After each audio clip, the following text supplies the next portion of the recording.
Hello, fluffy boys. So I don't want to be all doom and gloom all the time. Today I want to talk about a more fun story from my first ever con, which was February 2017. Did I just get a fucking notification? Or whatever I can handle. I'll handle it later. Like, this story isn't really all that interesting in retrospect. But at the time it definitely was. I guess this is a snapshot of what it was like when it was my first one and there was no other point of reference, if that makes sense. I was 19 at the time. I was so hyped about it for months. It was pretty much my first time traveling anywhere alone. The problem was I went into that hopelessly unprepared. I didn't know anyone there. At this time, I considered myself a furry for purely technical reasons, but I wasn't really involved in the fandom yet, if you want to put it like that. Basically, at the time, I was still a brony, which I considered to be a furry because, hey, if you look at My Little Pony, those things are plenty anthropomorphic, okay?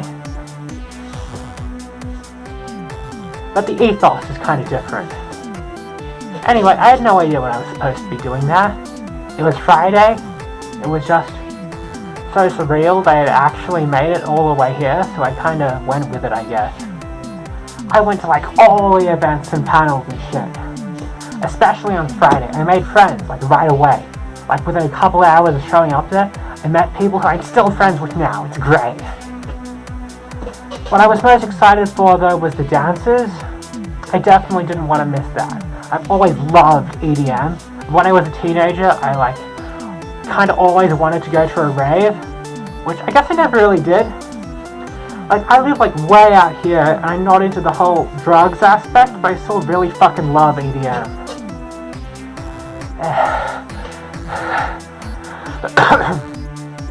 My new friends decided to go after something else. They were going to this thing called Infinity at about the same time the dance happened. So by then I was alone and didn't know anyone there once again. That was okay though, because when it started it was just heaps of fun. The music was great and outrageously loud. They had a particularly awesome light show that year. In 2018 the light show was worse for whatever reason, but in 2017 they had a sick light show.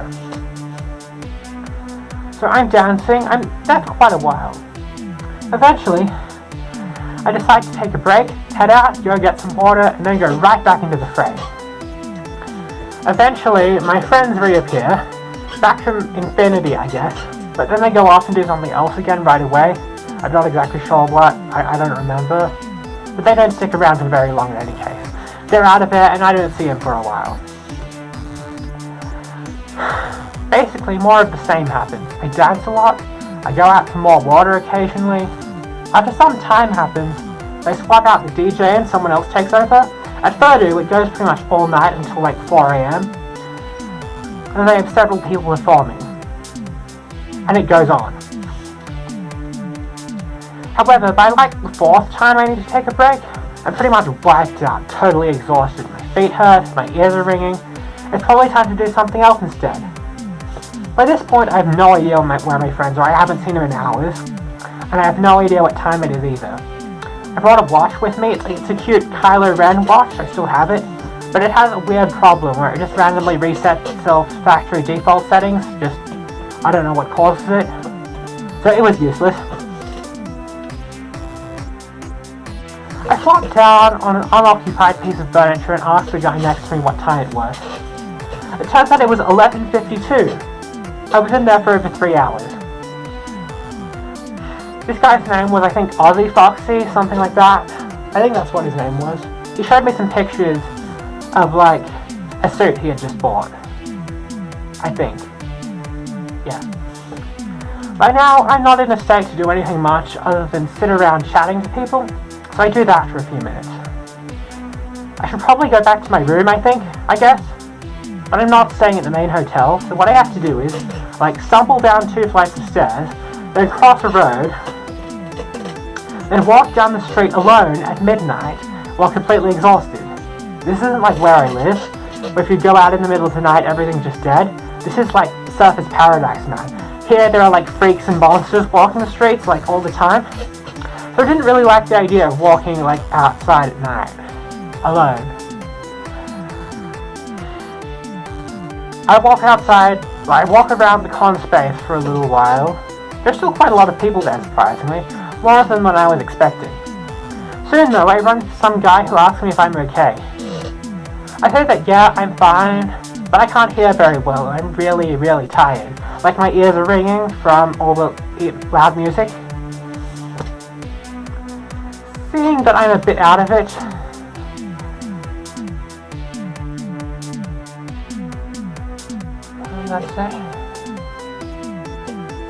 Seeing that I'm a bit out of it, he suggests I go take a nap. I say, that's probably a good idea, and I'm thinking, and whatever, I'll brave the outdoors for a bit, I need sleep. But then he suggests that how about I crash at his room? And me being me, for whatever reason, I'm like, sure, why not? We go to the elevators, and they are really fucking slow. It takes like 5 minutes to get in, and eventually we do. We go up to the 17th floor. The con space is on the 2nd floor, by the way. On the way up, I accidentally get out at the wrong floor before immediately realizing my mistake and stepping back in. And I guess that's kind of embarrassing to do that, especially because the elevator was full. But I didn't care by the time that happened because, dude, I was fucking tired.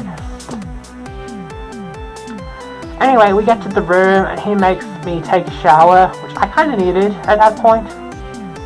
And then after that it was time to sleep, I guess. I flopped down and curled up and got comfy, but he had other ideas. Like, as soon as the lights go out, he immediately snuggles up to me. I'm like, way too tired to object. And I don't really mind, it's kind of nice, so I go along with it. After a few minutes, I'm already falling asleep, but my arm is like stuck at an uncomfortable angle. It involuntarily twitches. And that gets his attention and wakes me right up. And that's when he starts like feeling me up, and well, I don't really mind, I kind of like it, but yeah, he kind of like pushed my head out of the blankets and stuff happened. You know those reality crashing down moments? Like where you look around where you are and what's going on, and like your brain just rejects it? That's what this whole day was like to goofy, inexperienced me. Anyway, after all that happens, he just kind of like sends me out. Huh? Like, I was there to get some sleep, so I wasn't exactly happy about that. It was weird, it didn't seem to make any sense. I wasn't really upset about it either, so much as I was confused. I later learned that he does that kind of thing all the time. But then again, the guy who told me that was like... Wait, never mind. Fortunately, my feet have stopped hurting by that point, so I'm fine going back to the elevator. It's still really slow, like really slow, so I have to wait another like 5 minutes. I look out the window, and being this high up, the lights of Surface Paradise are just breathtaking. Like, you don't get these kind of views at home. Like, you just look outside and there's just skyscrapers everywhere. It's fucking crazy. Eventually, very eventually, the elevator arrives. I step in and select the ground floor. On the way, it stops somewhere, and who gets in? Well, it's one of my friends from earlier. I almost got off on the wrong floor again, while telling him that, oh, I'm having the craziest time and I really need to sleep. Then he looks at me all serious and asks me, have you been drinking? I say no, which was the truth. For a long time I didn't drink at all. There's a reason for that, but that's a story for another day.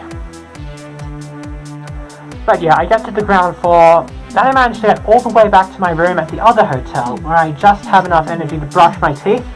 Brushing my teeth is very important, before promptly passing out. Yay! So yeah, that was the story of how I got pounced on at 3rd 2017. I eventually talked to that guy again. He blocked me like a year later though.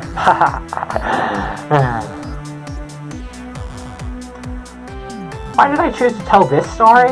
Well, there's a lot of stuff I want to get to eventually, but I put a lot of consideration, perhaps too much, into what story I should tell for this second Lemonade Box video. I decided on this one because it's a really safe starting point. It kind of introduces you to me, it's consistent with my established personal brand, and it's not too dark or angry because, well, that bad stuff happens to everyone, and I'll be getting to that later. On average, like, life is good, you know? Anyway, that's the end of my fluffy boys. Yay! If anybody wants to chat or join my Discord server, my details are right here. See you around! Hey!